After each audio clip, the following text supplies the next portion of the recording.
అందుకని చెప్పేసి ఇది కొనసాగుతూనే ఉందంటున్నారు. ఒక పక్క వివేకానంద గారు రండి ఛాలెంజ్ చేద్దాం అంటున్నారు. అసలు ఏంటి ఇప్పుడు ఆయన అసలు పార్టీ ఫిరాయించిన వ్యక్తే ఫిర్యాదు చేసిండు. చాలా విచిత్రం ఇది.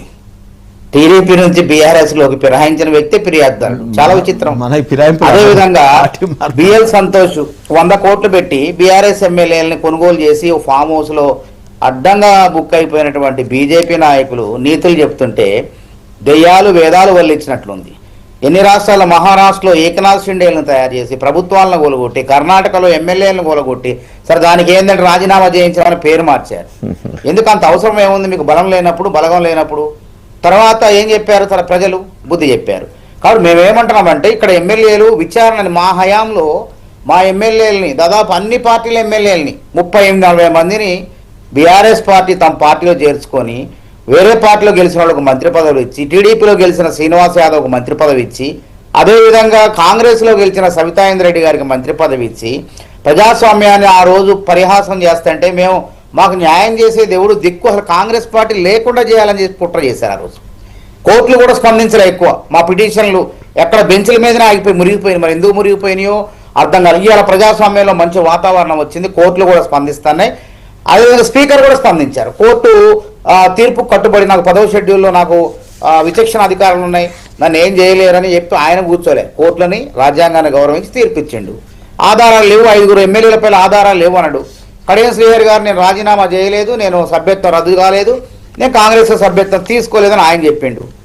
కాబట్టి మిగతా 3 రేపు మాపు వాళ్ళు కూడా వివరణ ఇచ్చారు. మిగతాది కూడా మన చేవేళ్ల ఎమ్మెల్యే కాళే యాదయ్య, అదేవిధంగా పోచారం శ్రీనివాసరెడ్డి గారు, సంజయ్ జగిత్యాల ఎమ్మెల్యే, వాళ్ళే కూడా రేపు స్పీకర్ గారు పెడతారు, తీర్పు చెప్తారు. ఆ తీర్పు ఏం చెప్పారు? స్పీకర్ గారిదే కదా 10వ షెడ్యూల్ ప్రకారం అంతిమ నిర్ణయం మనం రాజ్యాంగం ప్రకారం మాట్లాడుకుందాం. పార్టీ ఫిరాయింపుల చట్టం 1985లో 52వ రాజ్యాంగ సవరణ ద్వారా తీసుకొచ్చారు. రాజీవ్ గాంధీ గారు తీసుకొచ్చారు. తీసుకొచ్చిన తర్వాత మళ్ళీ దాన్ని 91వ రాజ్యాంగ సవరణ చేసుకొని పటిష్టపరుచుకున్నాం చట్టాన్ని. ఇది వాజ్పేయి గారి నేతృత్వంలో 2003 సంవత్సరంలో నేర్చుకొని ఏం చేసినాం? 2/3 వంతు సభ్యులు పోతే విలీనం అన్నప్పుడు మమ్మల్ని అట్లే చేశారు. మేము మొత్తుకోగా చివరికి మా ఎమ్మెల్యేలు మొత్తం నయానో భయానో బెదిరించి విలీనం అని చెప్పి సరే ఆ వివాదం అంతటితో అయిపోయింది. మరి ఇప్పుడు ఏమవుతుంది? మేము రాజ్యాంగం ప్రకారం నిజంగా కాంగ్రెస్ తలుపులు తెరిచినట్టయితే అలా బీఆర్ఎస్ పార్టీ ఉండదు. అసలు మాకు రాహుల్ గాంధీ గారు రాజ్యాంగం పట్ల గౌరవం ఉంది కాబట్టి వీళ్ళు మాతో కలిసి పని చేస్తున్నారు. కలిసి పని చేయటం వేరు, పార్టీలో చేరటం వేరు. కాబట్టి వాళ్ళ నియోజకవర్గాల అభివృద్ధి కోసం కలిసి పని చేస్తారు. బీఆర్ఎస్ పార్టీలో అంతర్గత తగాదాలు, ఆ పార్టీ ఉండదు, మనగడే ఉండదు. కాబట్టి వారి యొక్క భవిష్యత్తు మీద అందరికీ భయం ఉంది. మాకేం ఈ పార్టీలో ఉండటం వల్ల మాకేం ఉపయోగం? మళ్ళీ గెలుస్తామా? మళ్ళీ గెలవాలంటే కాంగ్రెస్ రేషన్ కార్డు ఇచ్చే పథకంలో పాల్గొనాలి, పేద ప్రజలకు ఇవ్వాలి. కాంగ్రెస్ ఇందిరమ్మ ఇల్లు ఇచ్చే పథకంలో పాల్గొని పేద ప్రజలకు ఇందిరమ్మ ఇల్లు ఇస్తే మళ్ళీ మనం గెలుస్తామన్న ఆలోచనతో అభివృద్ధిలో భాగస్వామ్యం కావడం కోసం కాంగ్రెస్ పార్టీ ముఖ్యమంత్రి రేవంత్ రెడ్డి గారితో, మన కాంగ్రెస్ పార్టీ ముఖ్యమంత్రి రేవంత్ రెడ్డి గారితో కలిసి పని చేస్తున్నారు. కలిసి పని చేయడం వేరు, పార్టీలో చేరటం వేరు. కాబట్టి నిరూపించలేకపోయారు. వివేకానంద రెడ్డి గారు వారు ఎవరైతే పల్లా రాజేశ్వరరెడ్డి గారు ఫిర్యాదు చేశారు, వివేకానంద రెడ్డి గారు చేశారు, ఆయన కోరుట్ల ఎమ్మెల్యే గారు చేశారు, వాళ్ళ ఆధారాలతో సహా నిరూపించలేకపోయారు. కాబట్టి స్పీకర్ గారు నిర్ణయం తీసుకున్న తర్వాత దీని గురించి కూడా మనం ఎక్కువ మాట్లాడదు. వాళ్ళు కోర్టు బొమ్మలండి, సుప్రీంకోర్టు బొమ్మలండి. మరి వాళ్ళు ఆ న్యాయమూర్తులు ఏమన్నా వాళ్ళకు కూడా సమీక్షించే అధికారం ఉంది కానీ నేను ప్రకటిస్తానని చెప్పే అధికారం లేదు. లేదా మొన్ననే గవయ్య గారు ప్రకటించేవాడు కదా, ఇంత దాకెందుకు ఆ స్పీకర్ గారికి ఎందుకు అవకాశం ఇవ్వాలి చెప్పండి. ఇప్పుడు మనోతయ్య గారు లెజిస్లేచరు, ఎగ్జిక్యూటివ్, జ్యుడిషియరీ 3 ఒకదాంతో ఒకటి అనుసంధానంగా పనిచేస్తానంటే అప్పుడే రాజ్యాంగం నిలబడుద్ది. ఇప్పుడు ఇండిపెండెంట్గా సుప్రీంకోర్టు కన్నా ఒక నిర్ణయం వెలువరిస్తే స్పీకర్ యొక్క అధికారాన్ని తగ్గించినట్టు. అది బండారు రామ్మోహన్ రావు గారు క్లియర్ ఎక్స్ప్లెయిన్ చేస్తారు. రామ్మోహన్ రావు గారు ఇప్పుడు స్పీకర్ వాళ్ళు ఒక నిర్ణయం తీసుకున్నారు.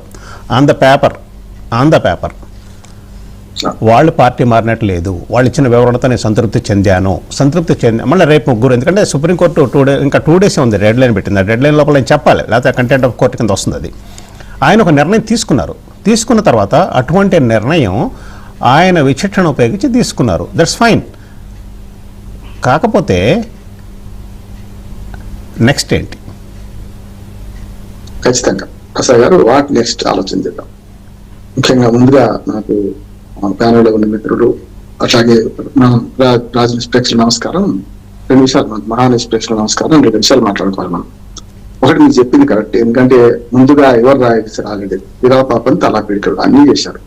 2005లో రాజీవ్ గాంధీ గారు కొంచెం అమాయకత్వంతో సింగిల్ అంటే 1/3 మెజారిటీ సరిపోతుంది ఫిరాయించడానికి అనుకున్నారు. అంటే సింగిల్ చెప్పాలంటే 3 ఎమ్మెల్యేలు ఉంటే ఒక ఎమ్మెల్యే కానీ ఒక ఎంపీ కానీ ఫిరాయిస్తే అది లీగల్ అయింది.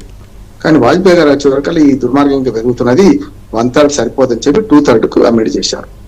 ఇప్పుడు నేనేమంటున్నాను, ఈ జీరో సమ్ గేమ్ ఆడుతున్నారు. ఇప్పుడు ఒకరి మీద ఒకరు చేసే అర్హత ఎవరికి లేదు, 3 పార్టీలు లేదంటున్నాను. మీరు మానవతరాయ్ గారు మన బీజేపీ గుట్టి విప్పిండ్రు, బీజేపీ వాళ్ళేమో కాంగ్రెస్ గుట్టి విప్పుతున్నారు, చేస్తున్నారు. వాళ్ళు ఒకటి మాట చాలా మంది ఛానల్ ఏమడుతున్నారు, క్లీన్ చిట్ ఇచ్చింది అంటున్నారు. క్లీన్ చిట్ కాదు ఇది. అంటే వాళ్ళు పార్టీ ఫిరాయించినట్టు ఆధారాలు లేవు, సమర్పించలేదు, సరైన ఆధారాలు లేవు, నా దృష్టికి రాలే కనుక ఇది వాళ్ళు అందులోనే ఉన్నట్టు అన్నారు.